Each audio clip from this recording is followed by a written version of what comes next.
Lincoln shit. We're watching Boy Boy. was sailing in the Caribbean recently and I noticed something really strange happening. You see, these fishing boats, they just keep exploding.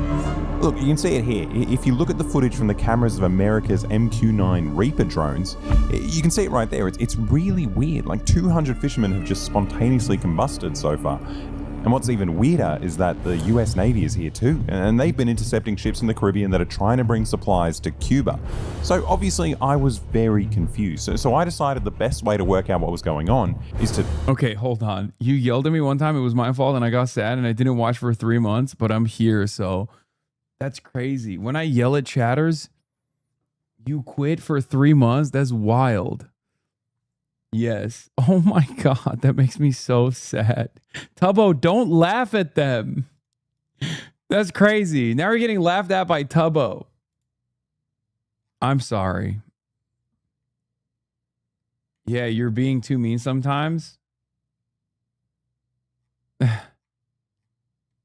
You know, get on a fishing boat and try to bring 30 tons of humanitarian aid to Cuba.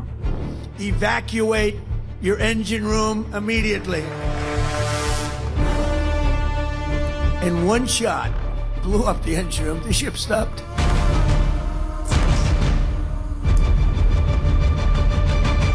It's a very profitable business. Who would have thought we were doing that? We're like pirates. We're sort of like pirates. So funny. So funny, man. So you're probably thinking two things right now, right? Number one is that I'm obviously back at home, you know, filming the intro segment to this video. So I guess I didn't die or I didn't go to prison, but you actually have no idea where I'm filming this video from, do you? Like I could be doing it from a CIA black site, or maybe I'm filming it from hell, right? Maybe I'm dead, right? You actually have no idea what happens to me in this video. And the second thing you're thinking is, why does the US have a naval blockade of Cuba and why are they blowing up all these boats? Well, to find out, we need to know what's going on between the US and Cuba and how it all started. So for about 4,000 years, Cuba was home to 2 million people. Then the Europeans came in 1535 and through a very delicate balance of slavery and brand new cutting edge diseases like smallpox, in just 30 years, the indigenous populations were declared completely extinct. At that point, the Europeans had the same feeling that I had when I ate an entire jar of pickles at 2 a.m. and then didn't have the ingredients left for my sandwich the next day.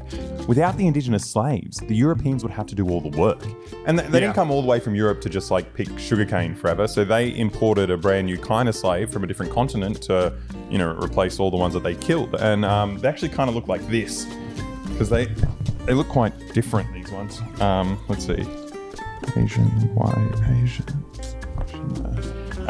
Yeah, so the new ones look like this, which is it's pretty good.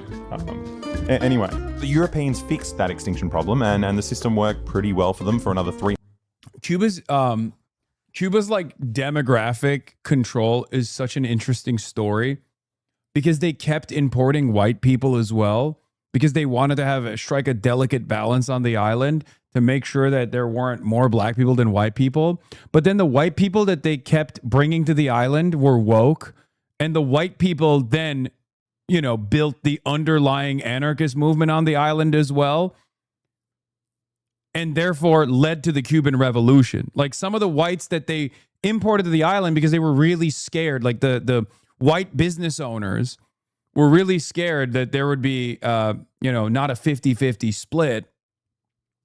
And some of the white people that came up to the island were like, yeah, we're anarchists actually, or we're fucking trade unionists. What the fuck is this shit? This sucks. Yeah, Spanish anarchists. And then those guys were like, yo, we should actually organize with these folk and, you know, not allow this current system to continue. 100 years until the Cubans got sick of being slaves on plantations and I guess the Spanish got bed sores or something from sleeping on piles of bones all day. So the US actually stepped in and helped kick out the Spanish. But the main thing the Cubans got out of it was replacing a handful of Spanish plantation owners with a handful of Cuban and American plantation owners, and all their profits went to US companies instead of the King of Spain. And this system continued for the next 60 years, right? The Cuban countryside was a giant US sugarcane plantation. American companies controlled about 70% of the land, and the remainder of it was owned by just the 0.5% of rich Cubans. Illiteracy and malnutrition was through the roof, but in the cities, they had so much disposable food that they started using their spare grapes and bananas to make hats. And you can see them here dancing with these stupid hats for a bunch of guys with equally stupid names like Lucky, the Bug, Joe Bananas, not to be confused with Joe Diamonds, Joe Batters, Joe Fish, and Fat Joe, who were also there, along with a guy called the Little Man and another guy also called the Little Man. You see, Havana, the capital of Cuba, was known as the Las Vegas of Latin America. And not just because it was the mecca for gambling and prostitution, but because it was run entirely by the US Mafia. Here's mob kingpin Maya Little Man Lansky hanging out in Havana with the US-backed Cuban dictator Fulgencio Batista. They're getting along really well because Batista let the mob buy up every hotel and casino in the city and pass laws that facilitated their money laundering and their narcotics and human trafficking. And, the mob loved him. I mean, Meyer Lansky, OG Jewish Mafia, like he is one of the pivotal figures that back the Batista regime, was the connective tissue between America and Batista. A lot of Italians as well. not enough to give him a stupid nickname like Bobby Gabagool, but still, they made a crazy amount of money together. And any Cuban who got in the way of this racket was executed by the dictator's secret police. Or, if you're lucky, like Fidel Castro over here, they'll just torture you and then exile you to Mexico. Now, at the time, Batista didn't realize that this was the biggest fumble in history because Castro was about to grow a beard. And with a group of 82 other bearded Cubans and a bunch of guns, he decided to sail back to Cuba from Mexico in a tiny 12-person boat that was called... Very anti-Semitic to say there's a Jewish mafia. No, like back then there literally was. What do you mean? Remember, this is a time period where Jews were also outcast from regular society, which is kind of what you do when you're, you know, when you're not allowed to participate in normal societal functions. Yeah. Irish mafia, Italian mafia, the Jewish mafia at the time. Grandma, which, I mean, look, I don't get it either, but they wanted to liberate Cuba from this corrupt dictatorship. Unfortunately, they were immediately ambushed by Batista's army and only 12 of them survived the landing and they fled to the mountains. Now, in any normal situation, this would be the end of the revolution, but the interesting thing about Batista is that literally every single person hated him. So for the next 3 years, these 12 bearded men became thousands of bearded men, and women too. And by 1959, they had defeated Batista, who, fled the country with 424 million. Yes, Castro's boat has the same name as Dragon's ship from One Piece. Remember, Oda knows. Grandma. Same name for Dragon's ship, the revolutionaries in One Piece. Dollars he embezzled from his corrupt dictatorship. Fidel Castro became the leader of this new Cuban government, and let me tell you, he got to work immediately. Dude, I saw some photos that I hadn't seen from the initial landing with the beardos when they first came in with Grandma, and someone was saying that the Cuban Revolution would have taken days if not for the fact that they had to stop and take some of the greatest aura photos of all time, the aura farming photos, and they literally are insane. I've never seen a group of dudes that just have such unbelievable aura. They weren't trying. Like, they were not actively trying to farm aura. They just had it. Yeah. This is it. Oh my fucking God, dude. Ripping bogues in the fucking swampland. Literally like 70 of your homies perished in the process and you're just ripping fat fucking lung darts. Look at the aura. Are you kidding me? Comrade. Nah, wait, you look tough. I'm taking a photo.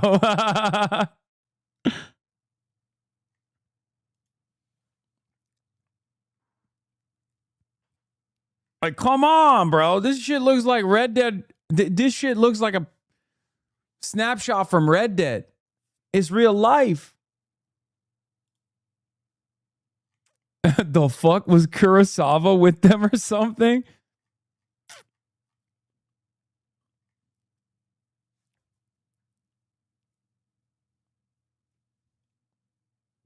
I can see why you modeled your entire life image after this man. That's crazy to say.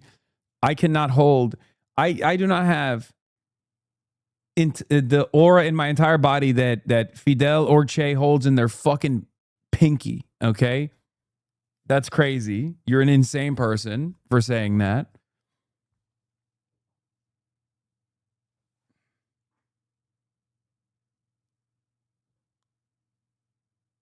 Yeah, I am unfit to shine their boots, as Hideo Kojima once famously said, or made Solid Snake say.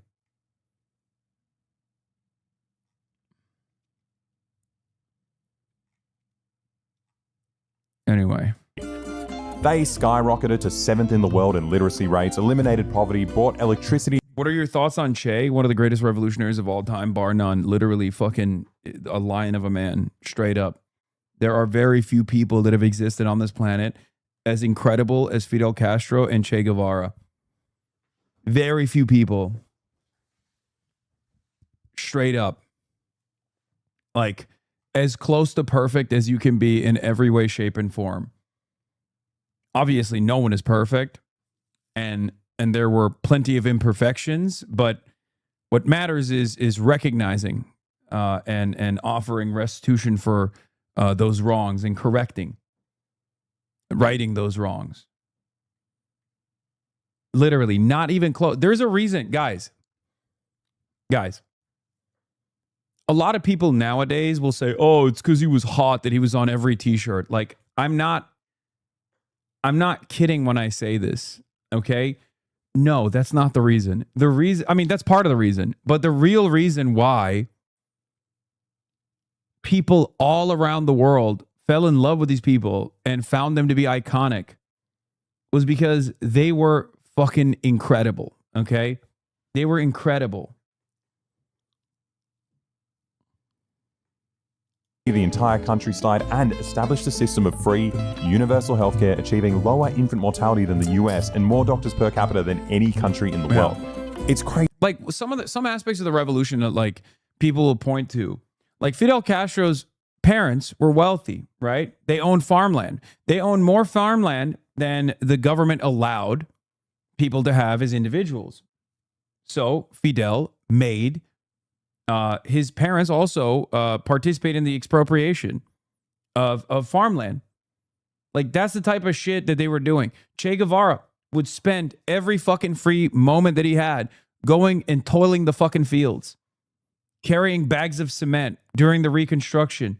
Like, these guys lived for it. Every waking moment. I mean, Che Guevara spent the latter half of his life straight up liberating Africa. So, I mean, there's nothing... What more can you do? What they did. I mean, you have 9/11 first responders traveling to Cuba so they can get treatments they can't access in the US. This one test that they recommended I take is about $5,000 to $7,000. I have no medical coverage, so I can't go for the last part of the test. No se preocupe que todo eso va a ser estudiado. But that's actually someone else's documentary, and you're watching my one right now, so just don't worry about that video. Now, in order to do all this cool stuff, the new Cuban government had to make a lot of enemies, right? So a big part of eliminating poverty is getting rid of Cuba's colonial plantation system, which means... I would go so far as say Cuba and the Cuban Revolution in general was not only so beautiful and so perfect that like it literally like the revolutionary spirit is still carried by especially a lot of the older Cubans, at least from my experience. But like they have nothing. Like, they've been forced into abject poverty, and yet they still try to help other people out to the best of their abilities. One of the greatest examples of how much American propaganda can unironically warp the brains of an entire generation. Because, like, can't wait to see this clipped on Fox News later. I mean, I don't care. You know my position on this stuff.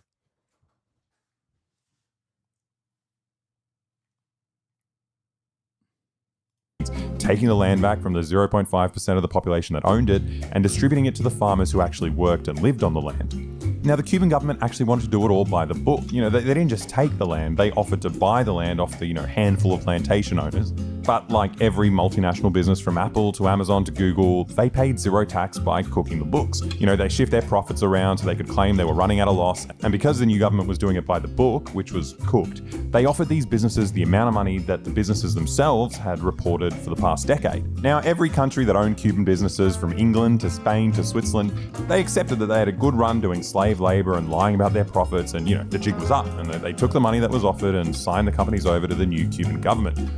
Well, no, every single country except for the US did that.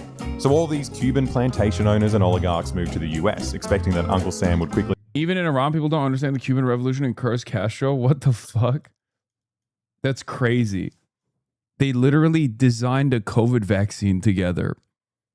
God, American propaganda is so unbelievably powerful. At the Pasteur Institute in Iran, they straight up designed the COVID vaccine. Cuba and Iran designed the COVID vaccine together because they were obviously kept out of the international, kept out of the you know, getting the fucking vaccines from, you know, Western countries.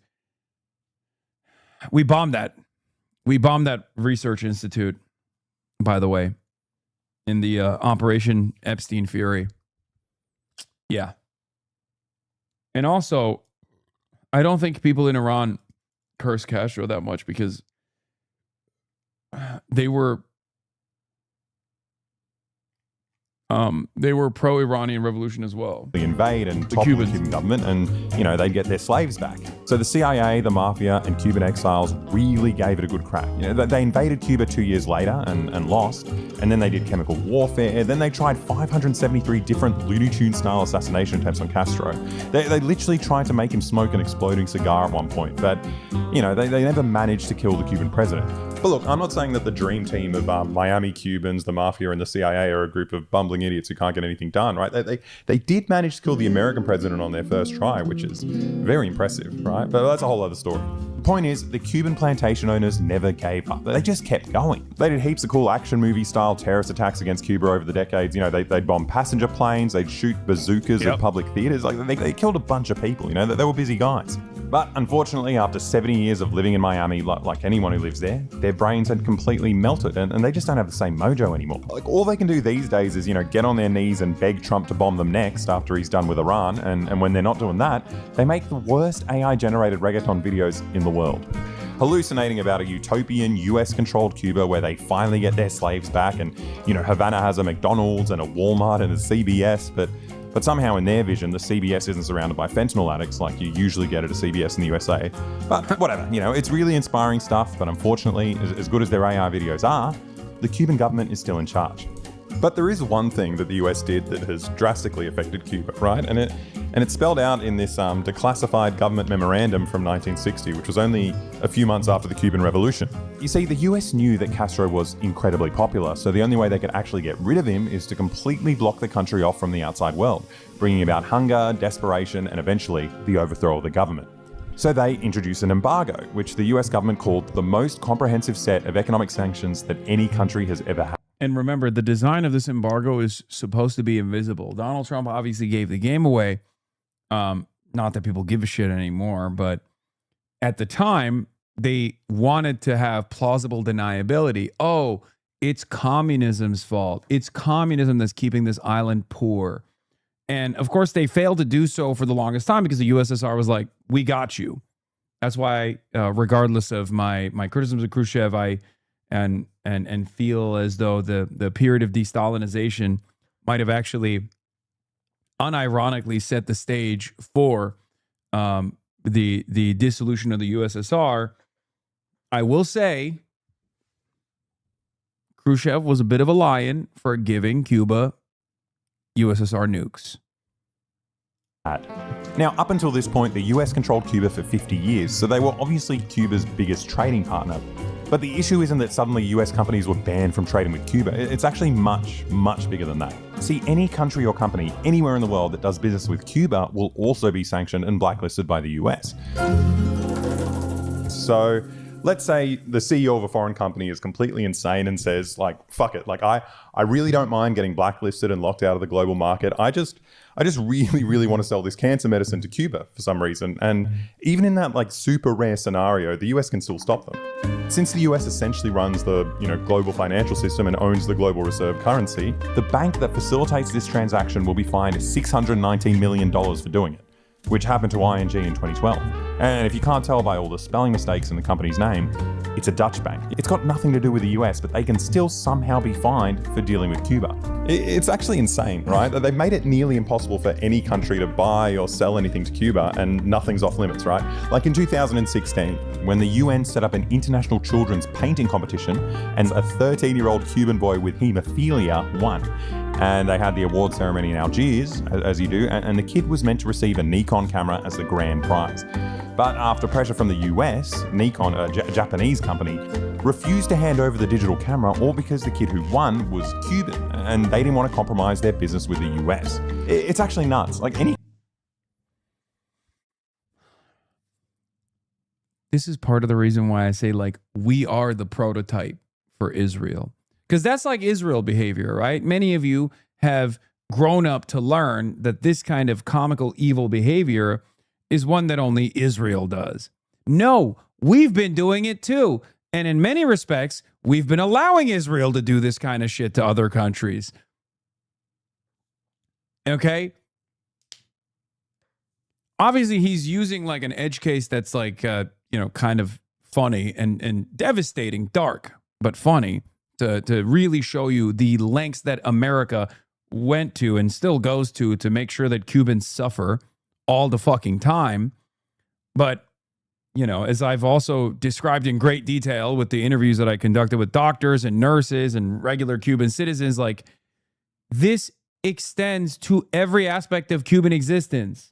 Country in the world would have an immediate humanitarian crisis if it was locked out of all international trade like Cuba was. But in the words of former US President Jimmy Carter himself, the only reason the sanctions haven't created a humanitarian catastrophe in Cuba is because the Cuban government has somehow maintained one of the best healthcare systems in the world. Without being able to trade with anyone, the Cubans have managed to use the very little resources that they have and make it go a really, really long way.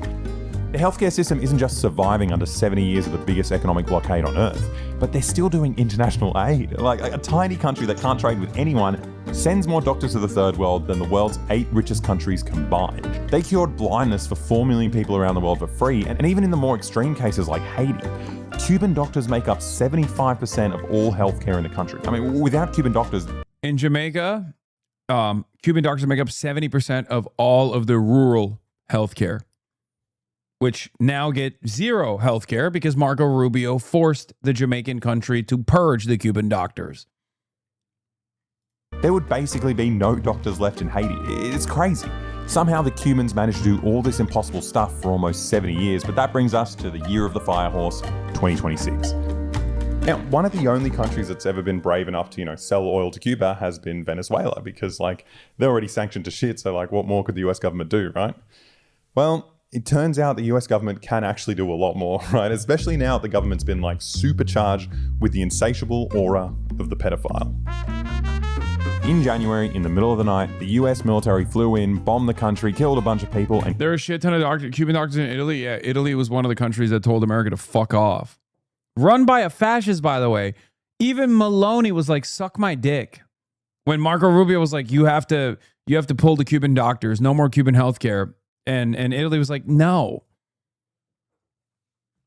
Of course, they still got away with it in places like Jamaica that America obviously can dominate with ease. Kidnapped the president of Venezuela, Nicolas Maduro. And they've been holding him in US prison for the past 6 months, claiming he's a drug trafficker, which is weird because, the brother of the US Secretary of State is an actual drug trafficker. And just a month before that, Trump pardoned the president of Honduras, who actually trafficked hundreds of tons of cocaine into the United States. But whatever. Look, what I'm trying to say is that they're full of shit. Apart from the fact that Maduro somehow dresses exactly like my local drug dealer, there's actually zero evidence that he's involved in drug trafficking. But at the end of the day, none of that really matters, right? Venezuela got the message loud and clear and they stopped selling oil to Cuba. And just to make sure nothing else slips through, the US has sent its military out to intercept any other country that dares sell oil to Cuba. Even civilian boats are getting intercepted. I mean, look, the New York Times actually made a cute little animation of a civilian ship trying to buy and sell oil, getting ping-ponged by a wall of US ships intercepting it in the Caribbean.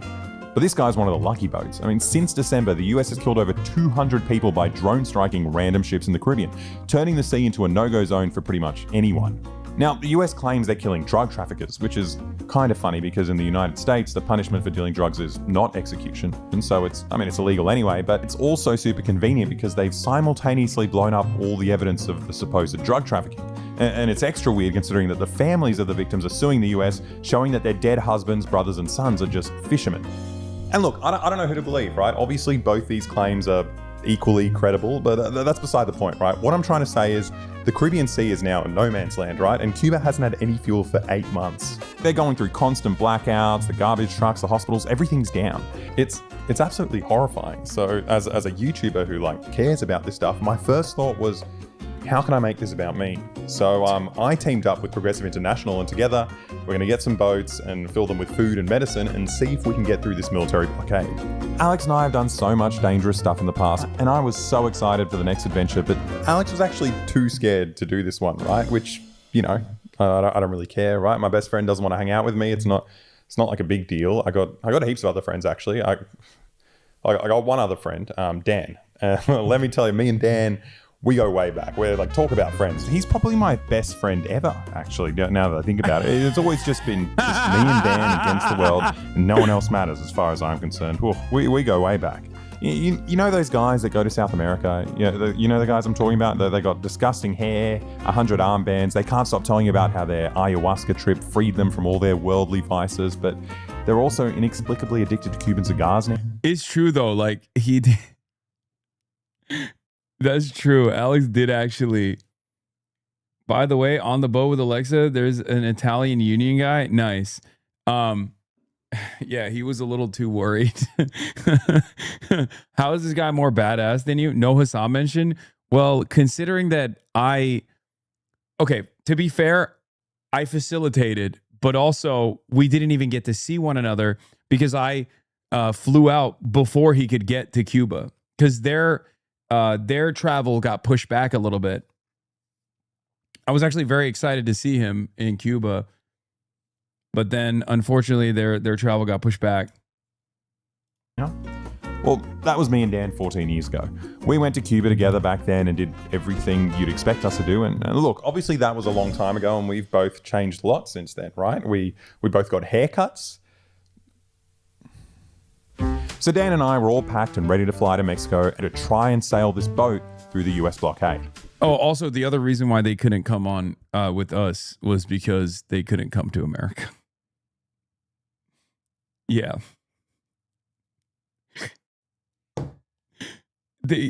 Obviously they were, yeah. Thank you, Donald Trump. What we didn't realize is that since we decided to go the dangerous route by boat instead of, flying all our aid in like everybody else, this trip would essentially be a never-ending cascade of bad news.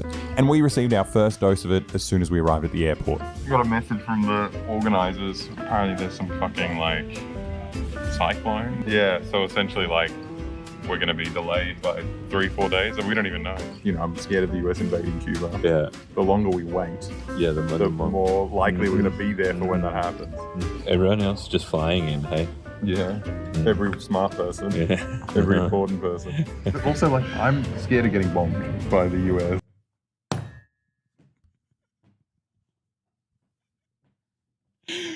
Son of a bitch. He was supposed to fly too. It's not my fault that the American government would not issue a visa. Is Boy Boy and I Did a Thing banned? No, they're not. They just did not think that they would be able to secure a visa in time. And it's just now we're taking the slowest boat possible. We're going to spend a month in that little channel just begging them to intervene. If we were fast enough, it's we've got a day. We've got a day in which it can happen. That's it's not a lot of time for them, for the Navy to make decisions, But now they're going to be oh, do you want to do it today? They say nah. And then 3 days later they check in, they're they might change their mind. Who's our captain anyway? I don't know. You have no idea. You could be a fucking psycho. You could It be. probably is. You could be Lieutenant Dan. But who is this guy who's just... Like, yeah, I'd love to sail. I'd like love to go take get bombed, you know? I'd love to take YouTubers on a dangerous trip to here. No What migrants. the fuck is that? Yeah, that's like... That's weather. Trust him as my captain. The stupid windy piece of shit. I was really scared of the cyclone and the delays, but there was another coincidental issue that made me really scared of being in Cancun specifically and waiting for the weather to clear up. Look, we actually timed it perfectly for the peak of spring. Oh, dude, I got hit with this too. Oh, I got hit with this bullshit too on the way back. From Cuba, I didn't want to enter the country through Miami because, you know, Customs and Border Control, Miami. I'm not trying to do that. So I flew to Mexico, got intercepted by Mossad agent Nas Daly at the Havana airport. That was a crazy story. And then I flew to Mexico, and I flew from Mexico to Los Angeles. And that was a fucking nightmare because the Mexican airport in Cancun was filled to the motherfucking brims with spring breakers. So stupid. Yeah. We're going to be the most disgusting men in the world. Intercepted by Mossad, what? Yes. You guys forgot about this? I told you this story already. I'm at the Havana airport, and it's like, you know, not exactly the... I mean, I had a long-ass story about the Havana airport, but whatever. I'm at the Havana airport. I'm at the fucking cafe, and someone starts yelling at me from afar with a phone in his hands filming. They're like, this guy's a terrorist, this guy's a terrorist, this guy's a terrorist, all this shit. Yeah, lo and behold, it was that fucking weirdo, the agent of Israel, Nas Daly. Did the Spring Breakers recognize you in Cancun? Yes, of course they recognized me in Cancun. Yeah, man, there's a couple of 30-year-olds with 1,000 cameras. I feel like a married man who's concocted like the most transparent lie I could think of. Sorry, babe, I gotta go do aid work. The children need me, man. What? Spring break for a week? Popular with 18 to 25-year-olds, that's us. We're gonna get arrested, and it's not our fault. I was trying to do aid.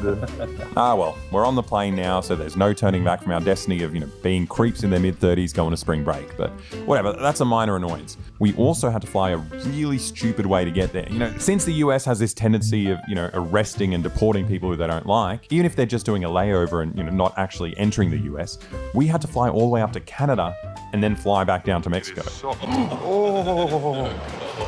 How are the That's crazy. I didn't even think about that. I thought there was a direct flight to Mexico. I didn't even realize they had to go to Canada first.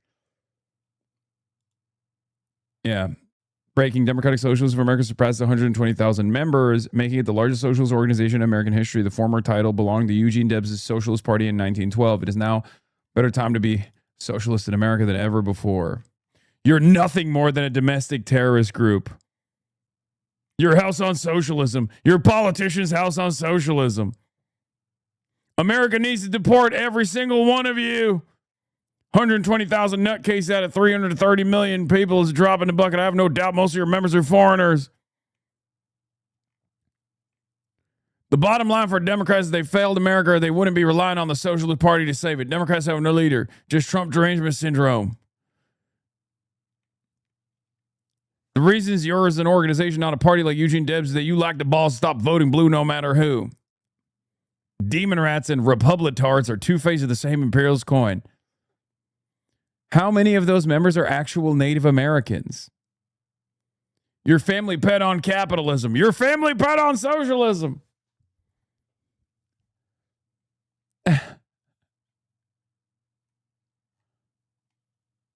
Not think about this. I was just like, it's only 5 hours from Cancun. Oh, spring break. So we just sat in the warmest diner we could find near the airport for like 13 hours. And then it was time to fly over to the climate that we actually packed clothes for. Tenemos que practicar español. Tengo una idea. Todo el vuelto. El vuelo. Solo hablamos en español. Bueno. Para practicar. Sí. Sí. Claro. Si no sabemos cómo se dice algo, tenemos que decirlo en inglés con un acento de español. Yo tengo miedo de las bombas americanas. Necesito hacer caca en mis pantalones. Sí, es como se dice así. We finally touched down in Mexico and we had to make our way to this little island where our boats were leaving from. So far, Mexico's the best country I've ever seen. Live music on the ferry ride, it was bloody great.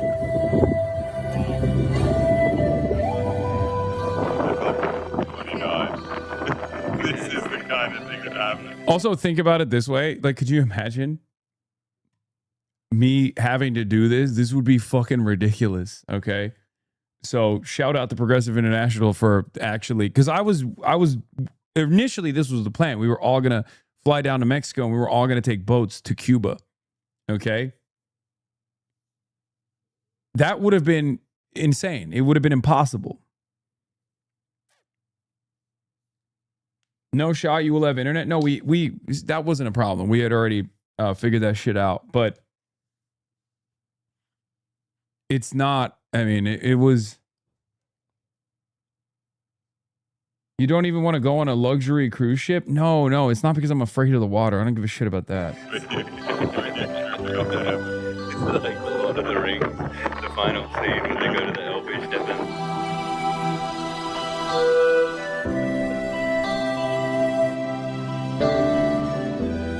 Hearing this song when we get double tapped. I've never seen my own dad so clearly. This is what it's gonna be like. Floating up that way. You ascend into the heavens.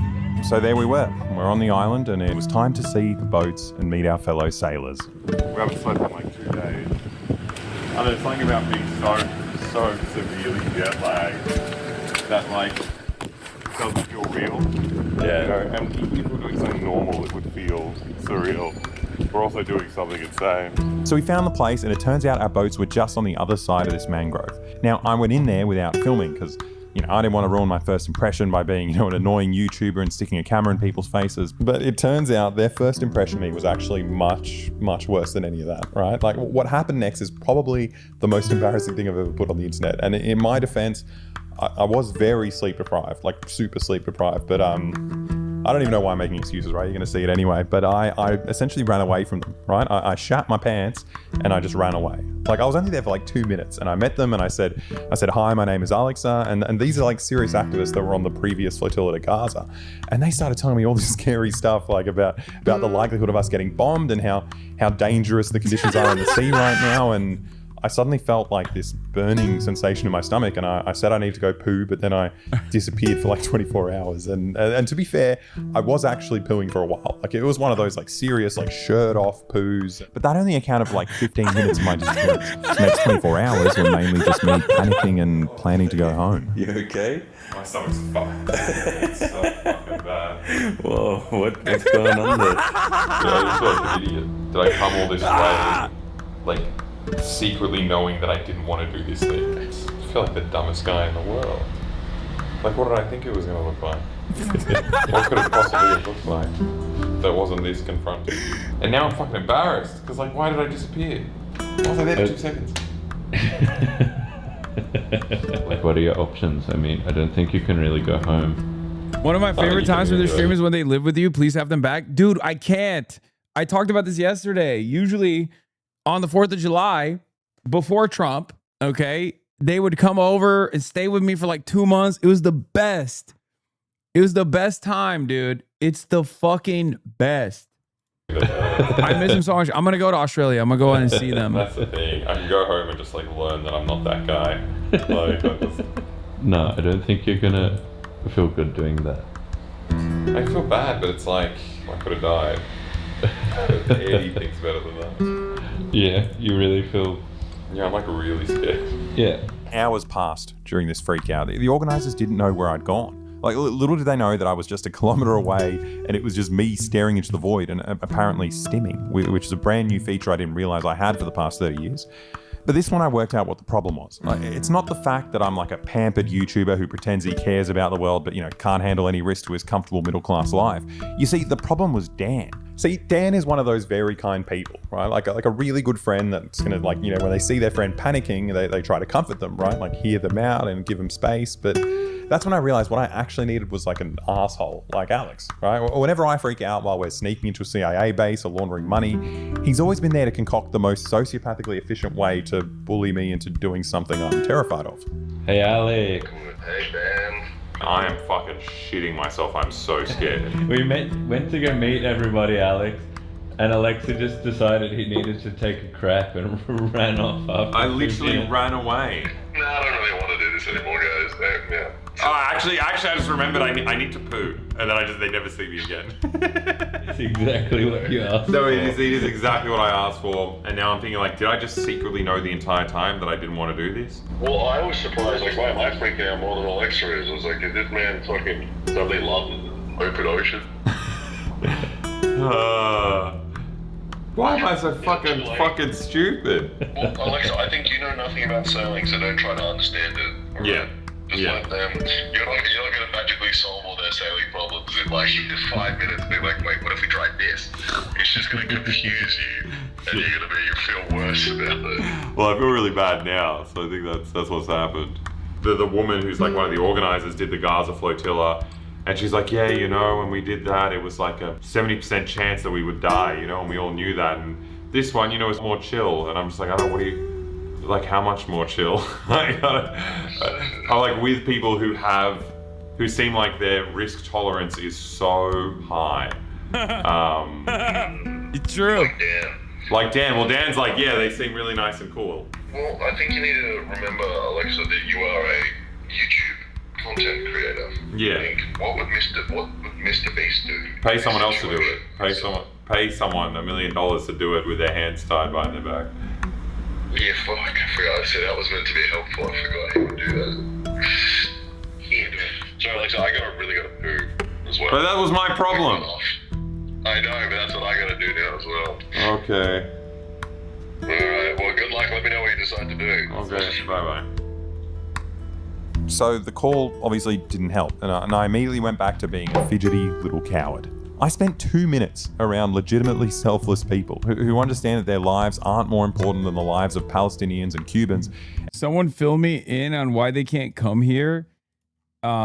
Because they're fucking Aussie radicals, dude. They've literally gone into a CIA base in Australia. They're also, their point of contact in America is me. Like in the past, when they were getting visas, they would just bring my name up and say that they were going to stay at my house, which in the past would not be that big of a problem. At least at this point, like the North Korea stuff is one thing. The American government doesn't know about the North Korea stuff, even though they literally did go, but it's not on their passport. But so that's probably not going to get dinged when they're, getting looked at, especially because they wouldn't have been able to get visas in the past. But,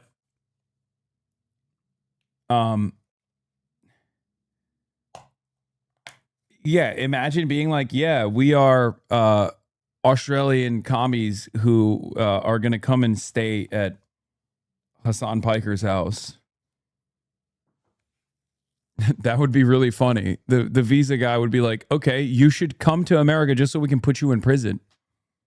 And, they're willing to put their money where their mouth is. And I was slowly realizing that I'm a bit of a phony and I'm terrified. Like, before I made any drastic decisions, I did decide to sleep on it, right? And honestly, a decent part of my panic could be attributed to the fact that I hadn't slept 50 hours because the next day was absolutely beautiful.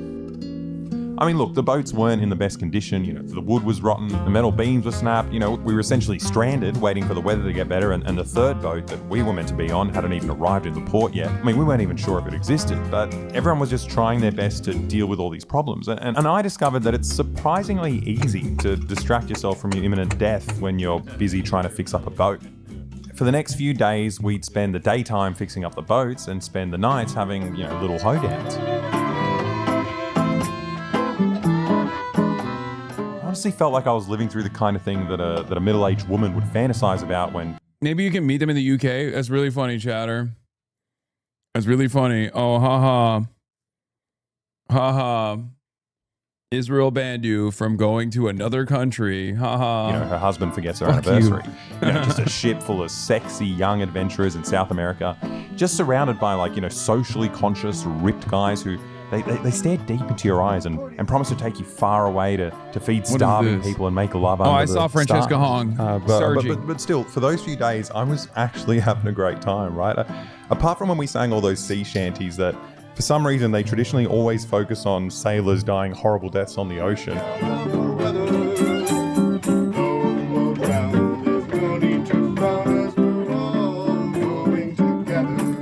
But I did learn a lot about like boat maintenance, and I met a lot of cool people, which reminds me, I promised Jorge I'd plug his homemade chairs in this video, so if you're ever in Isla Mujeres and you need a really good chair, go find Jorge, he's got you covered. Anyway, as each day went past, I was getting a lot more comfortable, but more importantly, since a lot of these people had been on the previous flotilla to Gaza, like this guy playing the fiddle called Adnan, he let me know in detail what we were in for, and I was surprised. You know, I spent the lead up to this trip freaking out about getting bombed by the US, but it turns out it's also pretty fucked if they don't kill you, right? Even just getting intercepted by the military is still a horrifying experience.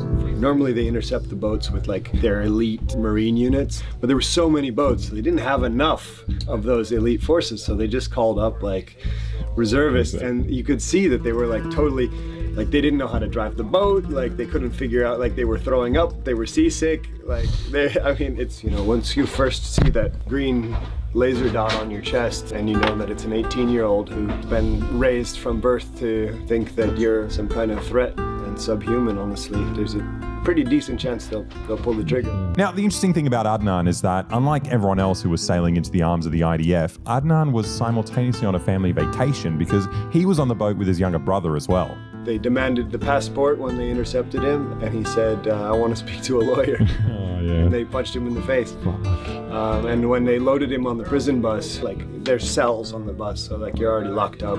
And the four of the guys just jumped on him and just started hammering him. Holy shit. And they beat him until he fell to his knees and curled up in a fetal position, and they were kicking him. And I was there watching my brother get beat, and I couldn't do that. Yeah, what can you do? It was tough, man. You know, finally, I think we got into our cell. It was like a relief to be in the cell, because you're like, okay, we're going to be left alone at least for a little while now, you know. But the relief didn't last long. Now, this is where the psychological warfare started. We were like totally disoriented. I mean, we hadn't slept for 24 hours. We were just exhausted. Of course, I don't know what time it was in the morning. They undo the padlock. It's a big crossbar that they take off the door, so you hear the clunk, you know, of the metal.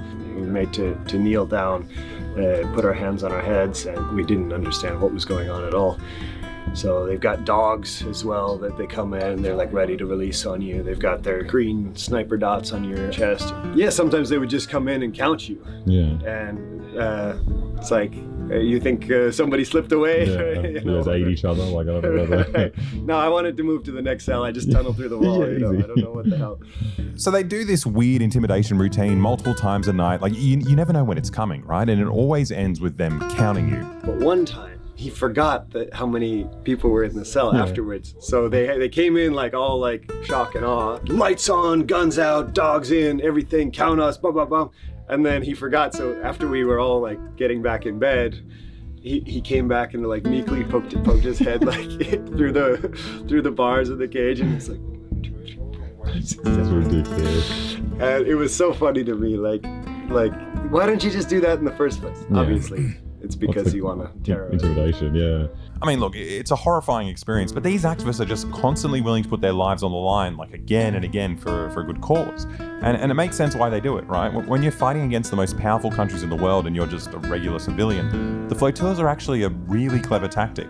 Like Cuba and Gaza, right? A group of people are being starved by military blockade, but the countries that are doing it are put in an impossible position when the flotilla arrives, right? So either you let them through and you look weak and it inspires more people to try and break your blockade, or you kill them or imprison them, in which case you look like a monster because now you're harming civilians from other countries, not just, the brown people that you've so far been able to justify killing. For that reason, the authorities try to stop the flotilla at every step of the way before you set sail. which is actually quite easy to do in the case of Cuba because the country's already sanctioned to shit, right? So if we want to get a boat for the flotilla, the company that rents or sells it to us and the insurance company that's covering the transaction and the voyage, they're immediately locked out of the international banking system because they're now doing business related to Cuba, right? And I don't know, no business is going to take that risk. So that's why our boats kind of suck, right? Like we either had to salvage like an old shit boat or pay a business an exorbitant amount of money to, make up for the fact that, their company will practically cease to exist after they do business with us. And we got a taste of that bureaucratic issue while we were fixing up these ships and the ship that... The freest of markets.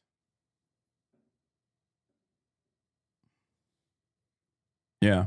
Classic free market. The freer the markets, the freer the people. We were meant to be on never arrived, right? It turns out all this pressure from the US and their sanctions...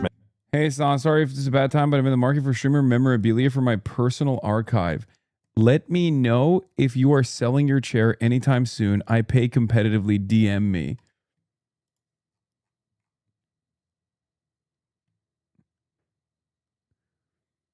I just remember when you scream ACAB, that includes that thick-ass bunny from Zootopia. When was the last time you went on a train? Wait, username Herman Smeller? Oh my God. Oh my God, I didn't even realize his name is... You are not touching Hermie, okay? You psycho. You nasty pervert. You want to smell the Hermie.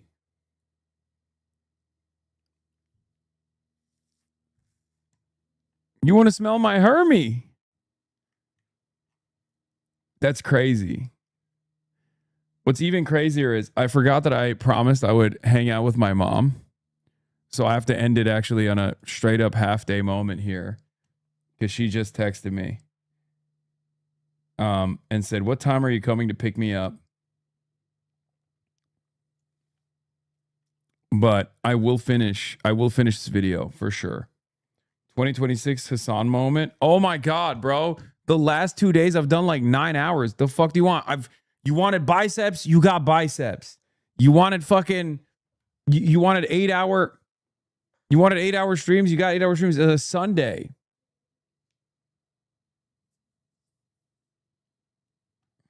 What are you doing together? Oh, none of your business. That's crazy. That's a crazy question. None of your business, dude. Bro calling off once Mexico starts, sus. Yeah, we're going to watch the Mexico game. Okay, that's what we're going to do. Viva Mexico! Anyway.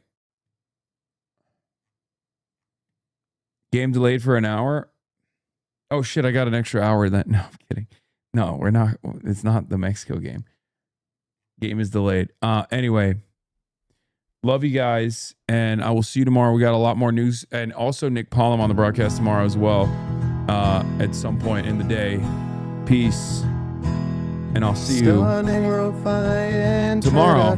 Bye-bye. Starting off the day, all the chatter's trickling in. I'll sell people hay.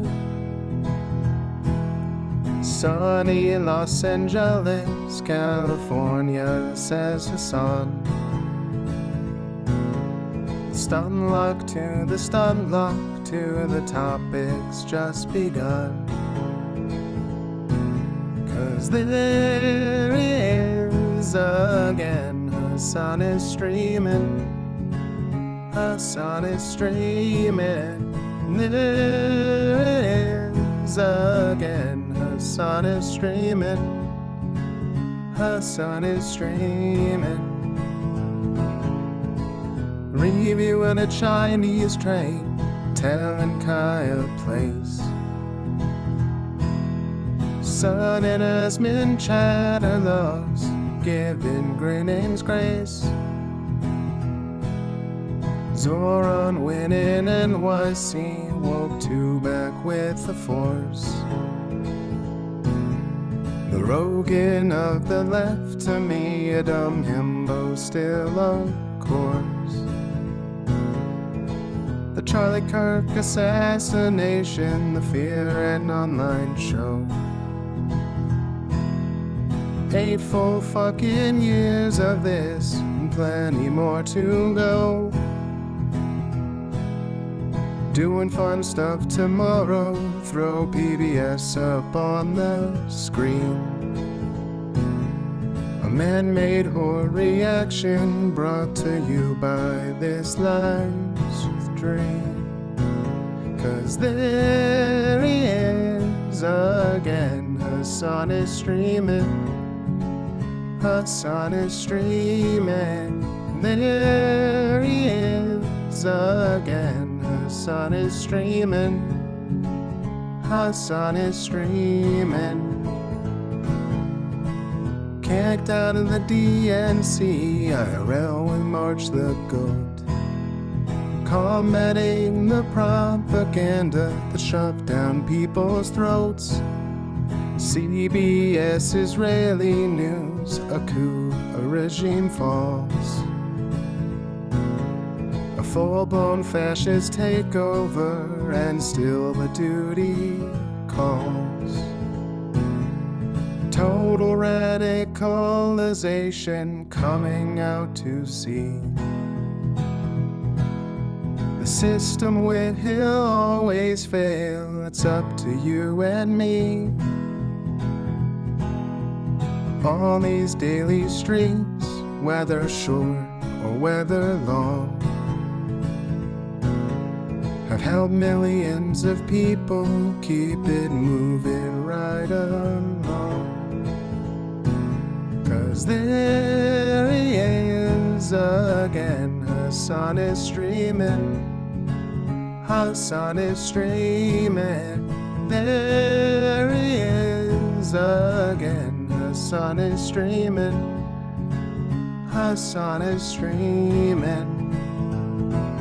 But hey, what can you say? That's PBS for you. But he'll play games real soon. Just you wait. Say, hey, what can you say? That's PBS for you. But he'll move on real soon. Just you wait. Ba-da-da, ba-da-da, ba-da-da-da-da-da. Hey, what can you say? That's PBS for you. But he'll pull your lungs real soon. Just you wait. Sha-da-da, sha-da-da, sha-da-da-da-da-da. Hey, what can you say? That's PBS for you. But he'll do your advice real soon. Just you wait. But hey, what can you say? That's PBS for you. Brought on by viewers like you. Just you wait. Just you wait.